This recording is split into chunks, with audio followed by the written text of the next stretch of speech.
İşğaldan azad edilmiş ərazilərə böyük qayıdış davam edir. Bu mərhələdə Zəngilan rayonunun Məmmədbəyli kəndinə daha 26 ailə 142 nəfər yola salınıb. Onlar ölkənin müxtəlif yerlərində əsasən yataqxanalarda, sanatoriya və inzibati binalarda müvəqqəti məskunlaşan ailələrdir.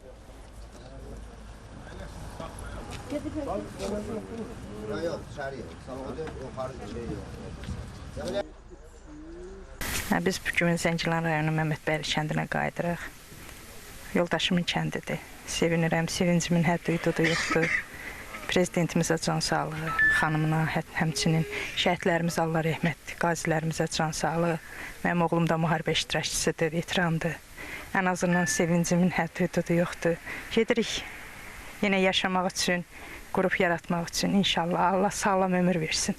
Bugün bizim ən sevimli günümüzdür. Çünki illərdir biz deyirik ki, o gün olsun ki, kəndimizə qaydaq. Bugün həqiqətən də həmən gündür. Ona görə çox sevinirik, çox qürurluyuq bu günlərim. Bugün bizə yaşadan qazilərimizə Allah can sağlığı versin, ordumuza Allah can sağlığı versin, prezidentimizə Allah can sağlığı versin, şəhidlərimizə Allah rəhmət eləsin. Bugün torpaqlara evimizə qaydırıq. Çox şadıq, çox sevinirik. 24 ildir oradan çıxmışam.